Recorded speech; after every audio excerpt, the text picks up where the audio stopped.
الحمدللہ رب العالمین والصلاة والسلام علی سید المرسلین اما بعد فاعوذ باللہ من الشیطان الرجیم بسم اللہ الرحمن الرحیم الصلاة والسلام علیک یا رسول اللہ وعلى آلك وأصحابك يا حبيب الله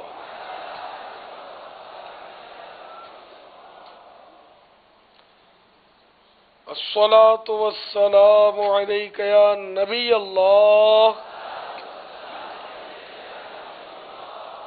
وعلى آلك وأصحابك يا نور الله.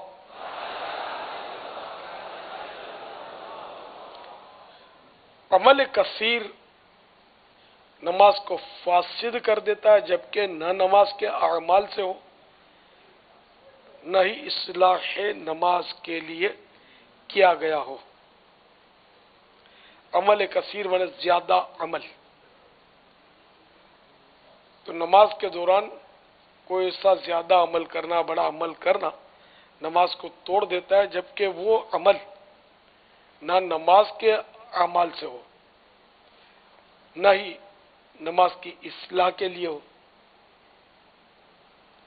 اب عمل کثیر کی تعریف بھی سن لیجیے، یہ کیا ہوتا ہے. جس کام کے کرنے والے کو دور سے دیکھنے سے ایسا لگے کہ یہ نماز میں نہیں ہے، بلکہ اگر گمان بھی غالب ہو کہ نماز میں نہیں، تب بھی عمل کثیر ہے. اور اگر دور سے دیکھنے والے کو شک و شبہ ہے کہ نماز میں ہے یا نہیں، تو عمل قلیل ہے، یعنی تھوڑا عمل ہے اور نماز فاسد نہ ہوگی. اب عمل کثیر کی مثال، مثلا فون پکڑ کے بات چیت کر رہا ہے کوئی، تو دور والا دیکھ کر یہی کہے گا کہ نماز میں نہیں ہے، حالانکہ نماز میں ہو اور فون پر لگا ہوا ہو، تو یہ عمل کثیر ہے. اسی طرح فون نماز کے دوران یوں دیکھ رہا ہے، چیک کر رہا ہے، نمبر ملا رہا ہے، تب بھی دیکھنے والا یہی سمجھے گا کہ یہ نماز میں نہیں ہے. تو یہ بھی عمل کثیر. بہار شریعت میں اس کی مثال یہ دی ہے کہ اب ان دنوں تو یہ موبائل فون ہوتے نہیں تھے، تو میں نے مثال دی آپ کو. جیسے ہاتھ کا پنکھا، اب یہ بھی کم ہو گئے، تو ہاتھ کا پنکھا ایک ہاتھ سے بھلے پنکھا کر رہا ہے دوران نماز، تو دیکھنے والا یہی سمجھے گا کہ یہ نماز میں نہیں ہے تو پنکھا کر رہا ہے. تو یہ بھی عمل کثیر ہے، نماز کو توڑے گا، نماز ٹوٹ جائے گی. اور نماز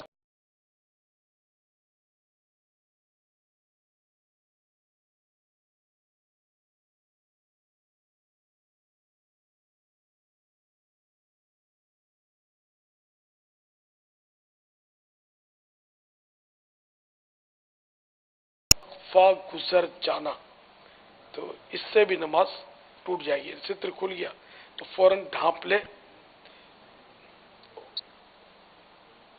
کہ 3 سبحان اللہ کہنے کی مقدار اگر وقفہ گزر گیا اور ستر کھلا رہا تو نماز ٹوٹ جائے گی. یا کوئی رکن ادا کیا اس دوران، تب بھی نماز ٹوٹ جائے گی.